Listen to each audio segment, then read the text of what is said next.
and welcome to the lakeside at Hever Castle in Kent, where you can get lost in a water maze, visit the house and garden, take a boat on the water, or paint a winning masterpiece that could set you on the road to a life-changing prize. It's a brand new episode of Landscape Artist of the Year. From a starting block of 2,000 amateur and professional artists, only 48 have been selected to go for gold in our 6 heats. The search for Britain's top-ranking landscape artist has hit the lowlands of England and highs of Scotland. In hot, hot sun... I think I might just go and jump in the river, because I am fading fast. and soaking rain. We arrived and the heavens opened, there was thunder and lightning. The prize our artists are competing for is a prestigious £10,000 commission for the Science Museum to create an artwork celebrating the raw beauty of Orkney and its key role in the sustainable energy revolution. But to be in with that chance, they'll have to float the boats of our 3 eminent judges: Taishan Schierenberg, Kate Bryan and Kathleen Soriano. That is a pile of paint. You must have one of the biggest biceps in art history. And no contest would be complete without a crew of 50 landscape artist wildcards. It's nice to see someone dressing up for this and treating it with the seriousness it deserves. A bit of pizzazz. So whose efforts will be dead in the water?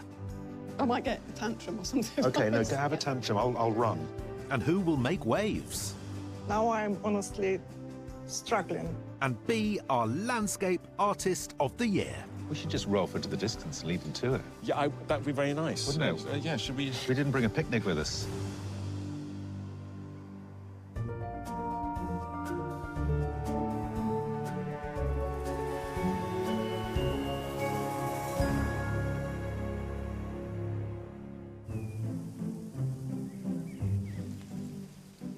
Nothing's guaranteed with the British summer, least of all a sunny start.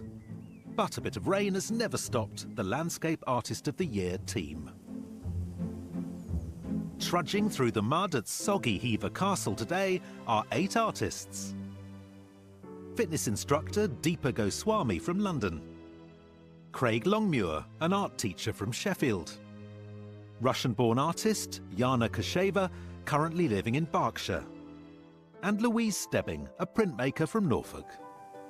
Now, we arrived and the heavens opened, there was thunder and lightning, but I'm very prepared, yeah. I'm ready to go.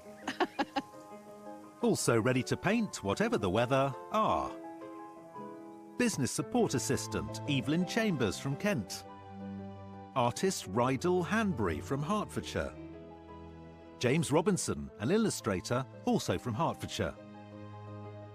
And Joe Mayhook, a parks manager from London. I'm feeling very nervous but excited, a little bit like a racehorse chomping at the bit, ready to go. All artists were chosen on the strength of a submitted landscape, which they brought with them to display alongside today's work. And as they shelter in their pods and unpack their materials, they're thinking about the day ahead. Yeah, I feel pretty prepared. I did some painting yesterday just to get the hands sort of going and ready. I've never painted outside. I'm not used to talk about my art, so such a new experience on so many levels. Artists, you have 4 hours to complete your winning masterpieces. I wish you all the best of luck. Your time starts now.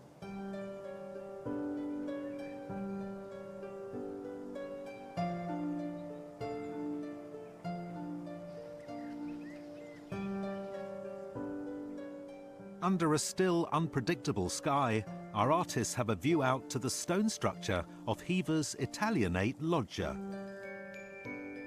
And stretching out in front of them is the estate's 38-acre man-made lake. The view in front of me is exciting because it's got different shapes and different colours. I'm particularly interested in the trees, and I like the way the architectural feature has got shape in it as well.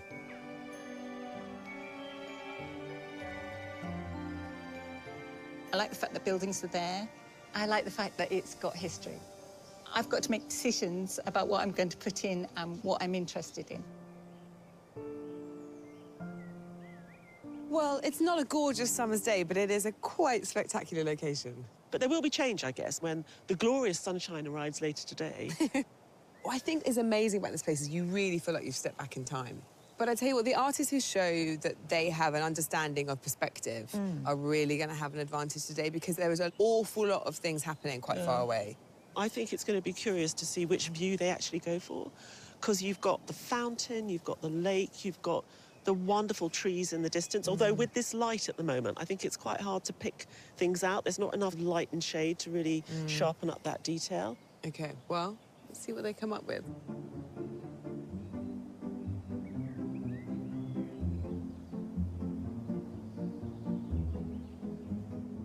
With everyone settled into their pods, our first artist is ready to roll. I work mainly with lino cuts and etching. If the lino goes horribly long in the last half an hour, I'll perhaps ask you for a canvas and some paint and do a quick painting. Louise Stebbing appeared on Landscape Artist of the Year at Stowe House in 2016 and has been printmaking since college. Her submission is the view from a bridge in the Norfolk village where she lives. One morning, the light captured her imagination and she was inspired to create the print, which took a week to complete. Louise, you started drawing on the lino from a very soggy drawing that you've done on, is it tracing paper? Well, I did the sketch first. I will actually trace the drawing just so it's back to front on the lino. OK. Because I want the lino cut to be the correct way round. Because you're a printmaker, you have to do everything in reverse to get it to look like that. Yeah. Your initial sketch has got colour in it. I know your submission's got colour in it. It is beautiful. You've got so much variety in there that it's difficult to believe it is a lino cut. So you're going to use colour on this lino cut today? I am, yeah. So it's all going to be done on this one block. So I'm looking forward to this technique bearing fruit. I'll let you get on with it.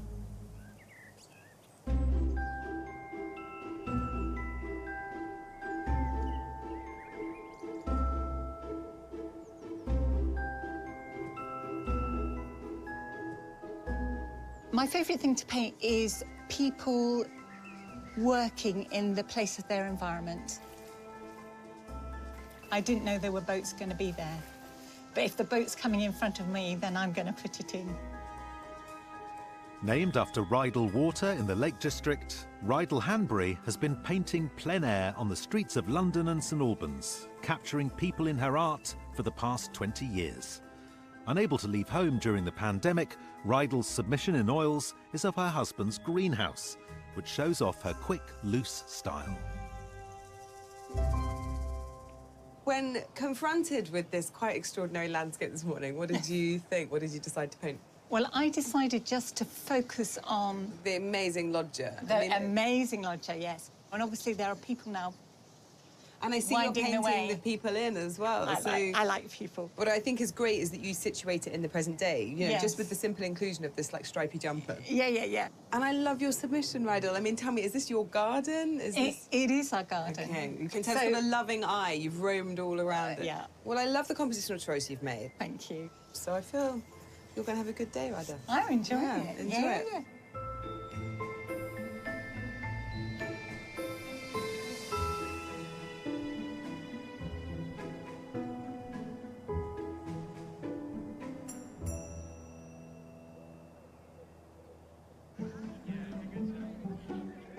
Our 8 artists aren't the only ones braving the elements with their paintbrushes today.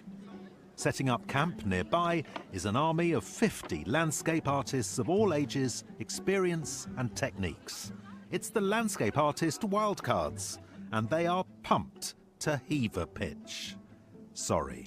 My husband's looking after the kids, so at least, if anything, I've got kind of 4 or 5 hours respite from the children.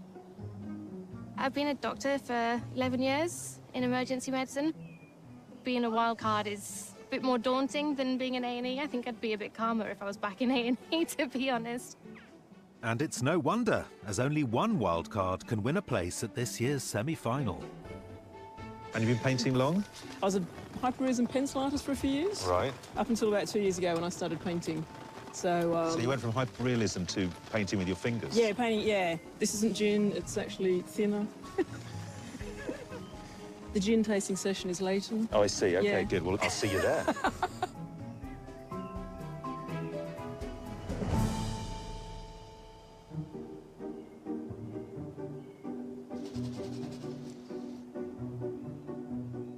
Back at the pods, things are brightening up.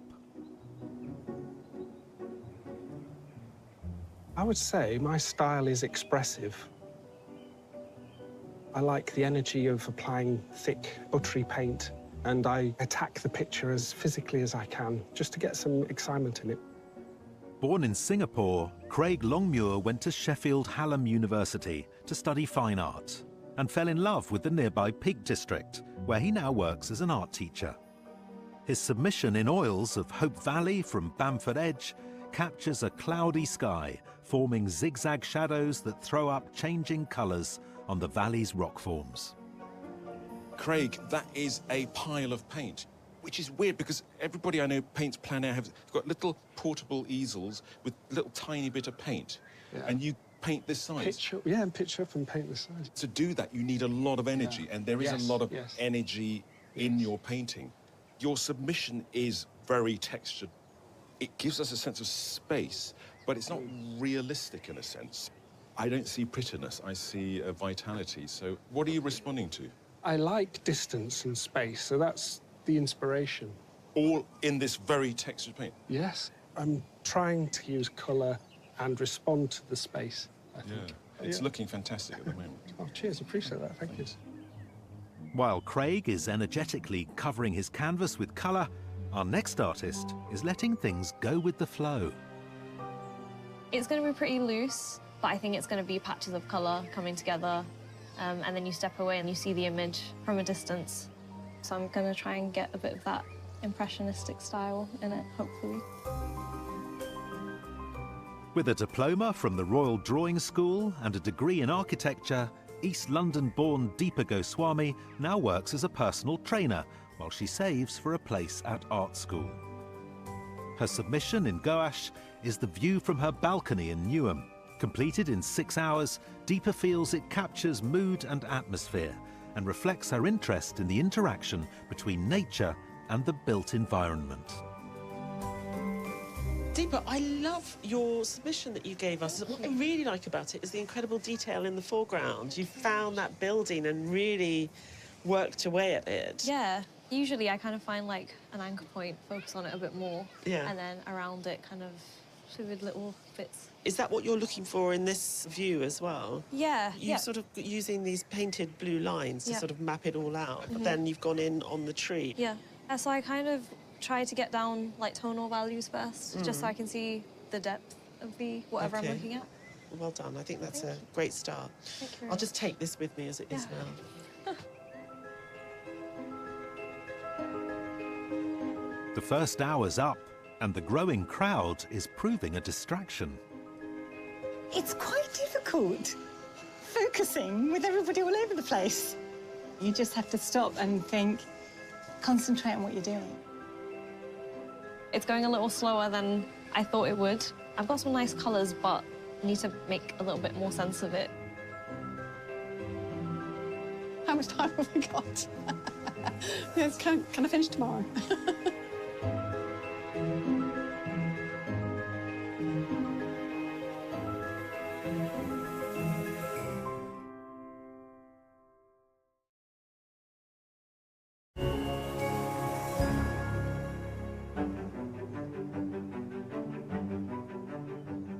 At a wet and breezy Hever Castle in Kent, 8 artists are 1 hour into their challenge to create a winning work of art in just 4 hours. But not everyone's seeing things the same way. So, Evelyn, we've got this beautiful Italianate structure with waterfalls and nymphs. Tell me why you've decided to go down the lake here towards the castle. I like the perspective of the castle in that sort of funnel, and also the different colour of the trees. And I like the flow of the water. Raised on a farm by the River Crouch near Rayleigh in Essex, Evelyn Chambers now lives down the road from today's location and works in business support. Her submission in ink, pen and oils features a black horse standing in the Shropshire Hills and took just 3 hours to complete in her loose, expressive style. Now, you started the drawing with this black pen. I see in your submission that the drawing comes back after the painting. It does, yes. It's like a conversation between the pen and the paint.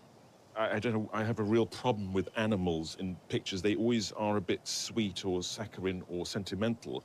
There's absolutely nothing sentimental about your horse. It's very strong, it's got a lot of personality, and that comes from the way you've put down the drawing and the painting. Yeah, I want to capture the essence of the animal. Well, look, you made a great start. You've drawn in the whole composition, and it's a really complex one. So I can't wait to see how this evolves.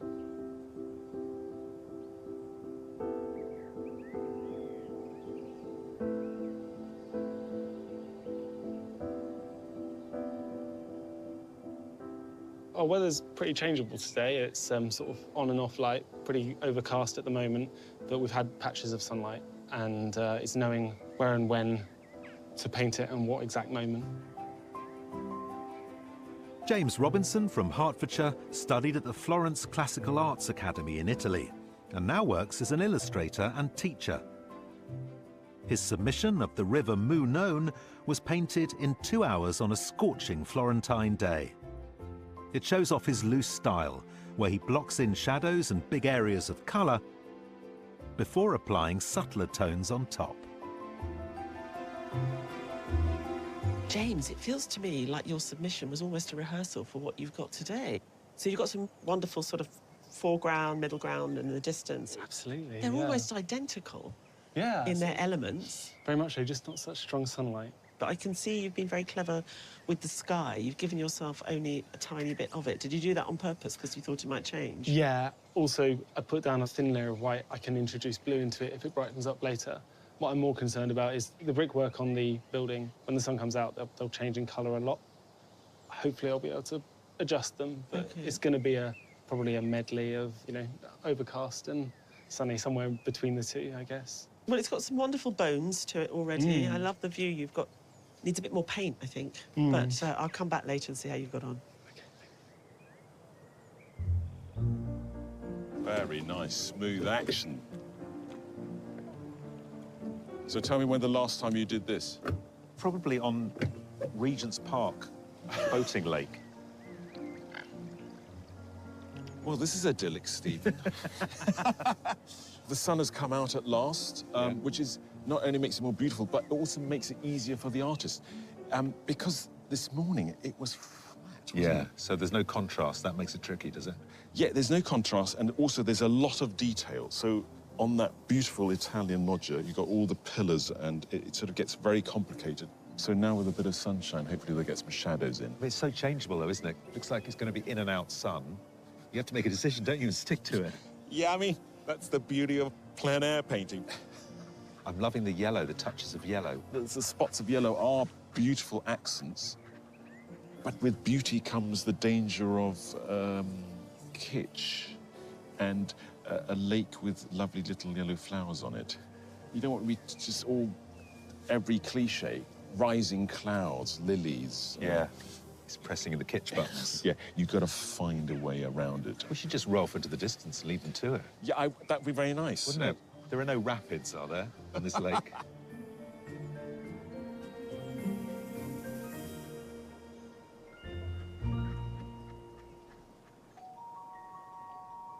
So the sun has finally made an appearance, and for our next artist, the bright light has opened up the game.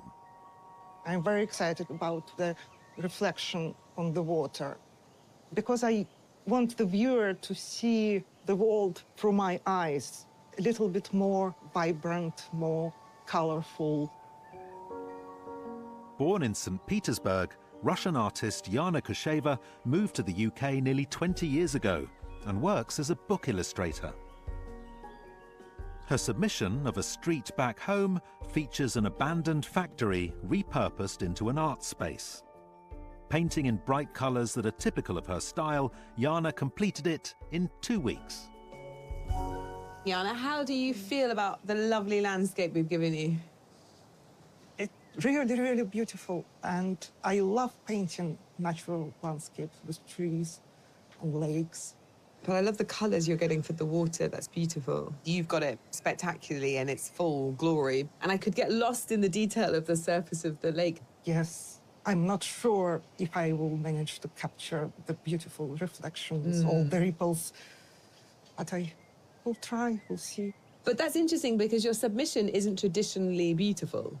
My submission was about the contrast between future and the past. Sure, and we love that. And it sort of represents metaphor of what is now happening to Russia. It's such a successful painting. Thank you.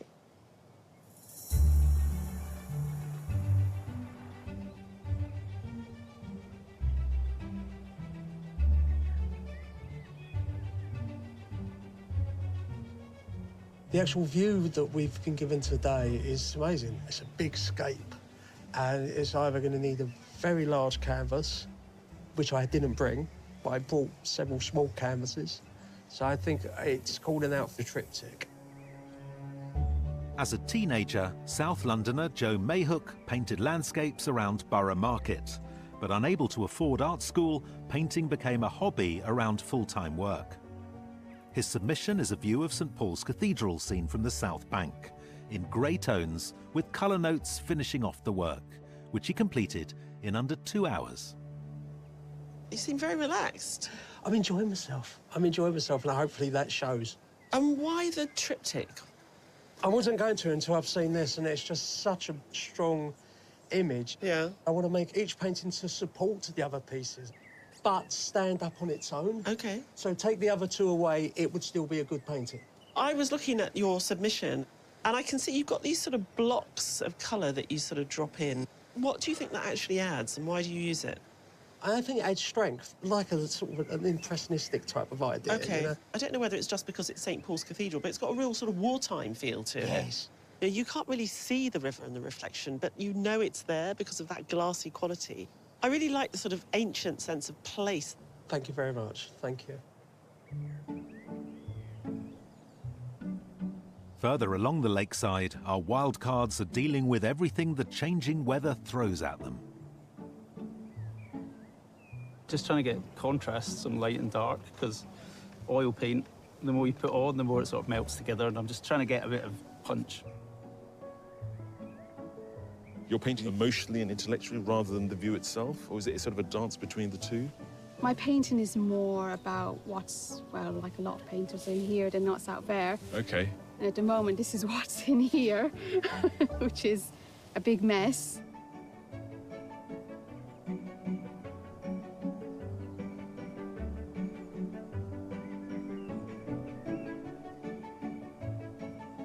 It's nice to see someone dressing up for this and treating it with the seriousness it deserves. A bit of pizzazz. And also, I love the red streak in your hair at the back. Look, I'm retired now. I can do what I like. Well, it's a shame I'm not judging because you already won, as far as I'm concerned.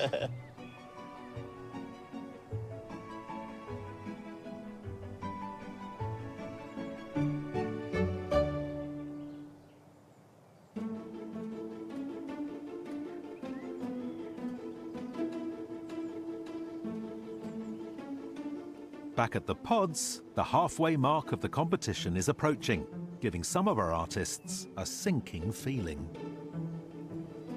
Weather could change very drastically, then it's going to be much harder. If we have a lot of wind, then I'm going to struggle getting these clear reflections. I do tend to try and fit too much in, but I will probably refine that because I don't want it to be too busy and detract from the mood of the painting. Hopefully, I will have time to play with the texture, but I feel that I am very far behind.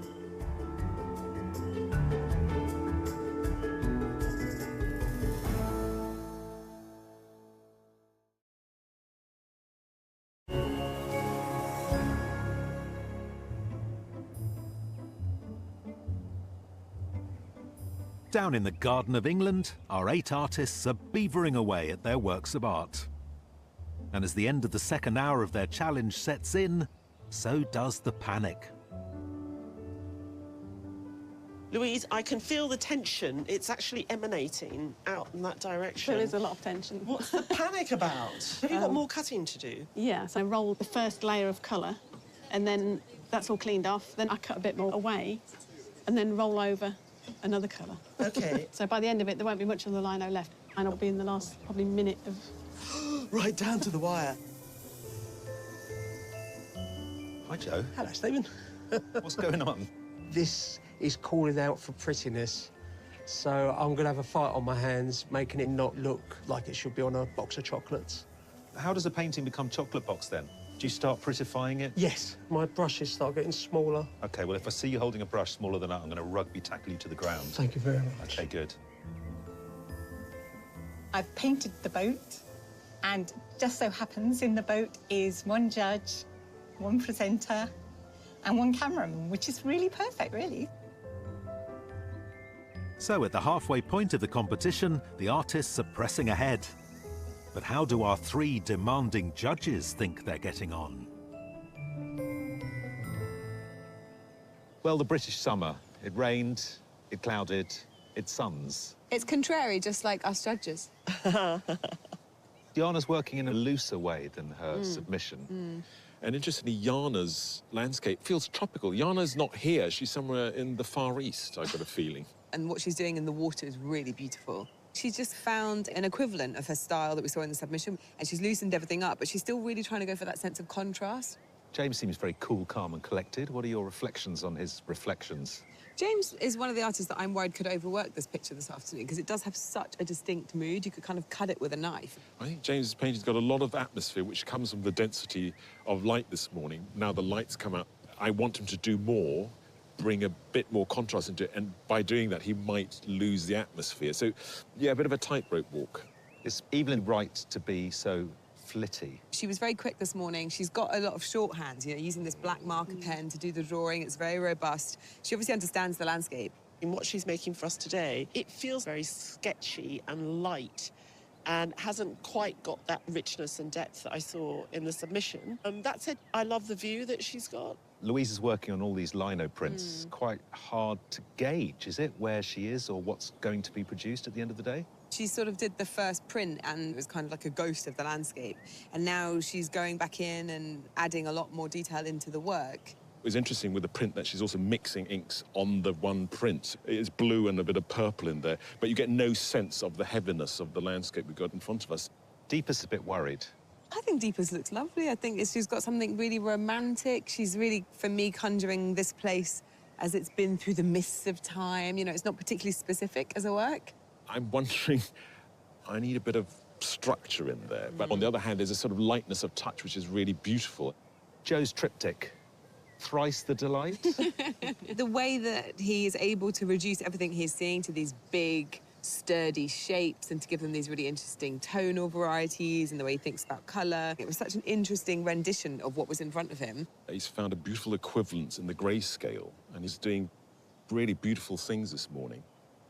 Rydell has put you and me into the bottom right-hand corner. Yeah. Is that Allowed? amount of sheer male beauty and homoeroticism unbalancing her work?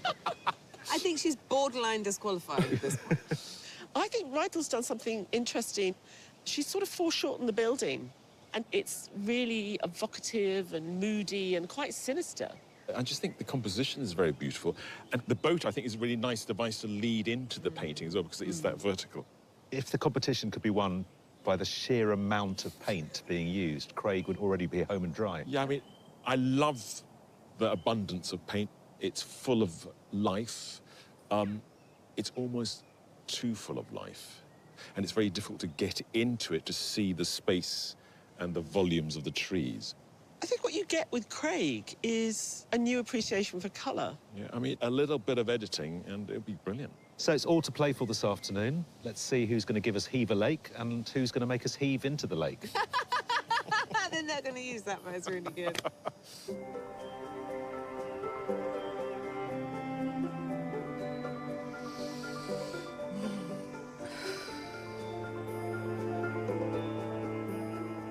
I've been working on the greenery here and there. There is a lot of it around in lots of different tones. So I need to start to tie the painting together because at the moment it's a little bit scattered.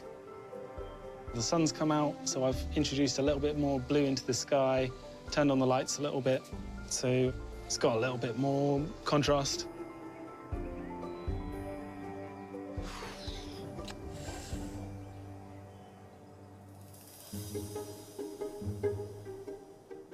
Until the early 20th century, only a modest garden existed here at Hever Castle. But all that changed when American politician William Waldorf Astor bought the estate in 1903. While living in Rome, Astor had developed a love for Italian art and sculpture, and upon moving to the UK, he created a little bit of Italy in his very English country garden. William Astor wanted a grand garden primarily to show off all the statues that he acquired to all his family and friends. Probably equates to around 200. In 1900, he was the richest man alive on the planet. And a lot of the statues actually date back 2,000 years to the Roman Empire. At the far end of his Italian garden, and inspired by Rome's Trevi fountain, Astor created an elegant sandstone loggia and lake. It's obviously where William Astor would have entertained, had lots of parties overlooking that wonderful lake, which probably around 800 of William Astor's workforce took 2 years to hand in. Today, Astor's unique design is dutifully maintained by a top team that keeps the garden at its award-winning best. When William Astor was here, he would have employed hundreds of gardeners, gamekeepers. There'd been a huge kind of a team here. Now I have a team of 10 that look after the gardens here, so quite reduced, so we're always very busy.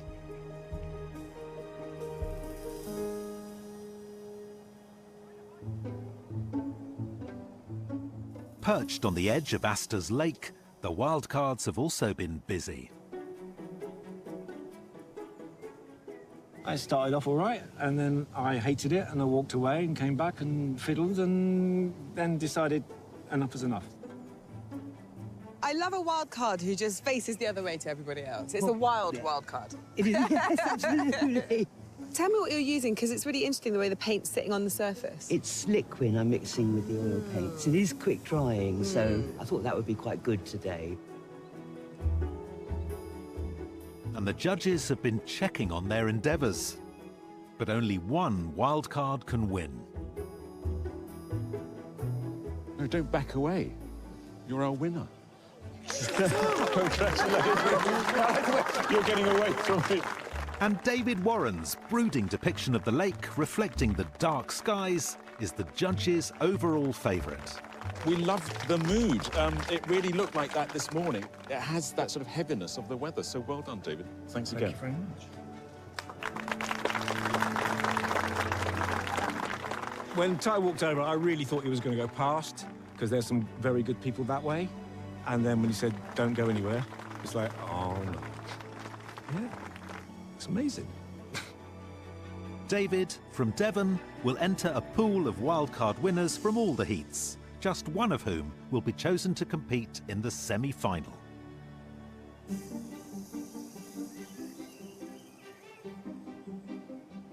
Back at the pods, our artists don't have long to complete their work, and tension is building as they move into their fourth and final hour. I've been working on the loggia, and I've pulled it round to the style I want it to be drawn and painted in, which is the challenge, because it's got to fit in with the rest of the picture. I'm just adding a few highlights and tidying up a few areas that were unresolved. Now I'm on this stage where I usually put away my brushes and then return to it after a week. But I don't have this option today.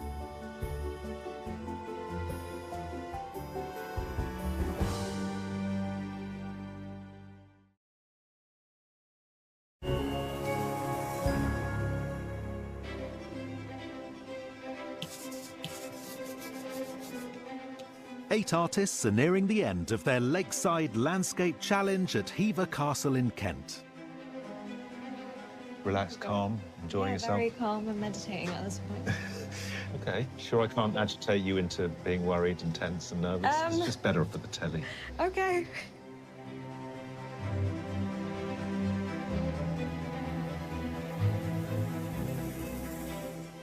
Artists, you have 1 minute left. No, no, no. No. Can we have 10? Just doing some final touches, little bits here and there. Nothing to overdo it, because I don't want to overdo it at this point. I've now finished. So I'm now sitting here enjoying the weather. I just think I've tried to do a good job. That's all you can do. Artists, oars up. Please put down your equipment and step away from your easels.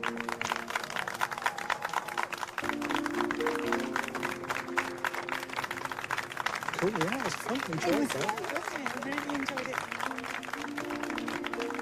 I can do a painting outside in 4 hours. Wow. As the artists relax in the evening sunshine, the judges narrow their selection to a shortlist of 3. What a day. I mean, these paintings seem to be from 8 different countries. It's incredible, isn't it? I mean, Jana has really managed to get that oppressive, stormy sky. I feel the weight of it. A very complete picture. You really get a sense of time and space.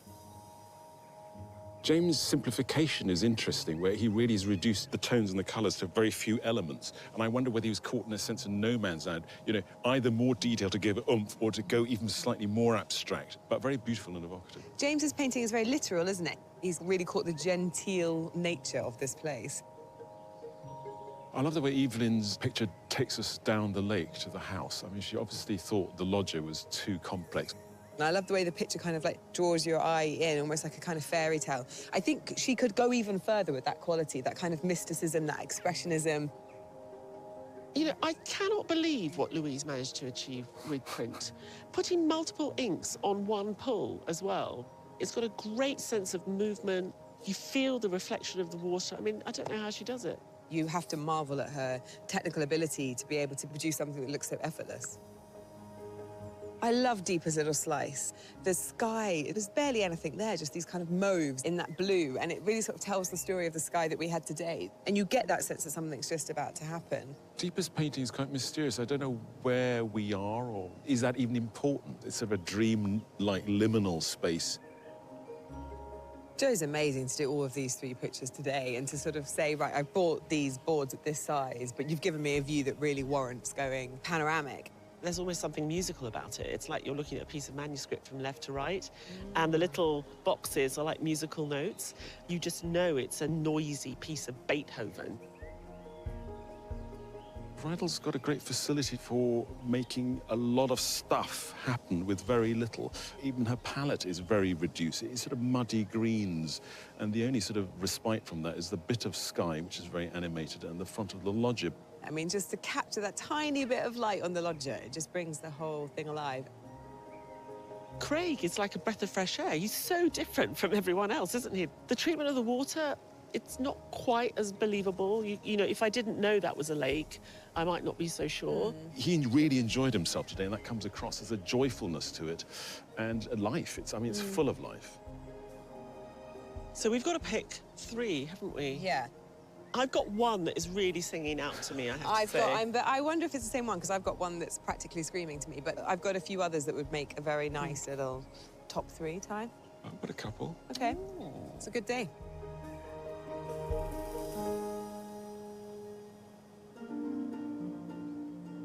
Artists, we've really enjoyed watching you all work today. Now it's time to reveal which 3 of you have made it to the judges' shortlist.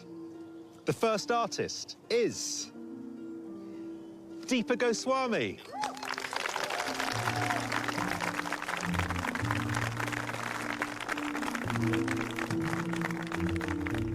The second artist on the shortlist is Joe Mayhook.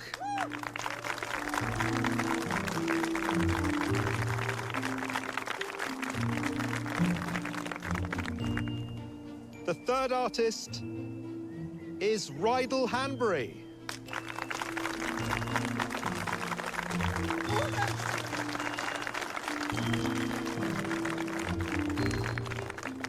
Congratulations to all the shortlisted artists and well done to all of you. I hope you've enjoyed your day. Thank you so much. Thank you. Nice to meet you. I mean, I started clapping because it's like it just doesn't click, but it's wonderful. Yeah, it's wonderful. The judges now have the difficult task of picking the day's winner. Only one artist can go through to the semi-final. To help them, they also consider the shortlisted artists' submissions. Well, as this day has gone on, the clouds have lifted and the sun has revealed some rather fine artwork. In reality, this is a very serene place. It feels very relaxed, unlike our artists who are furiously working.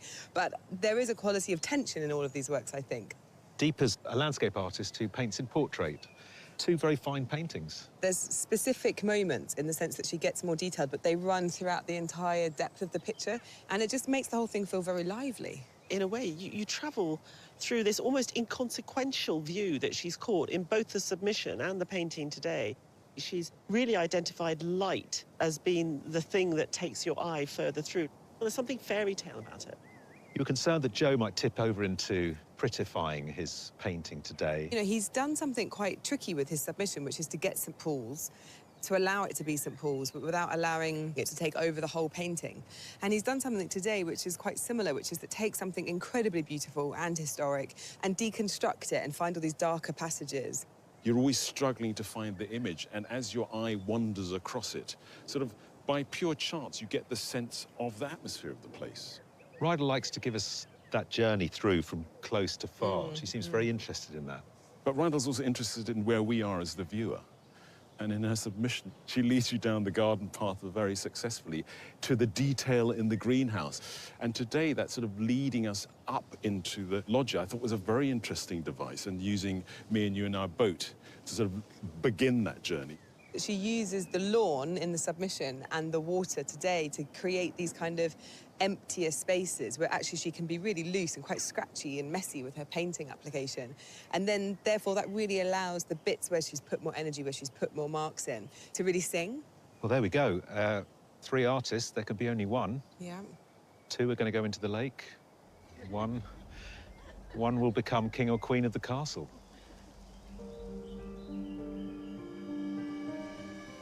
Deepa, Joe, Rydell, to be in the shortlist is a fantastic achievement. But as you know, only one of you will go through to the semi-final. And the artist that the judges have selected is Deepa Goswami.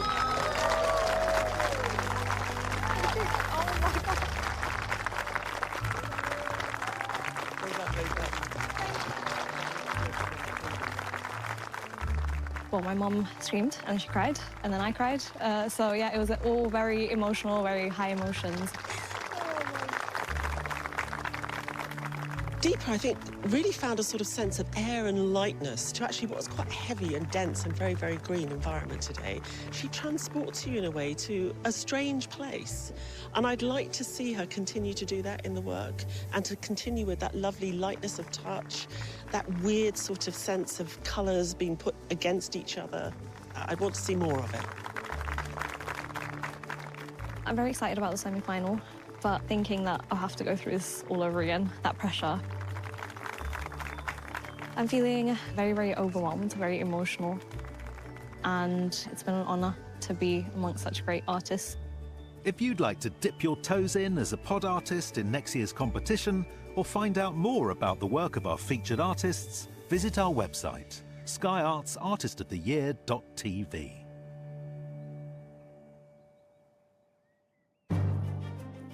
Next time, we're at Stonehaven Harbour in Aberdeenshire, with 8 new artists ready to dive in. But with rain threatening play... The weather does concern me, but we're all in the same boat. Excuse the pun. It's sink... I'm going to leave it, not make a mess that I can't then put right. or swim time. I hope I've made Scotland proud. Definitely done Scotland colourful.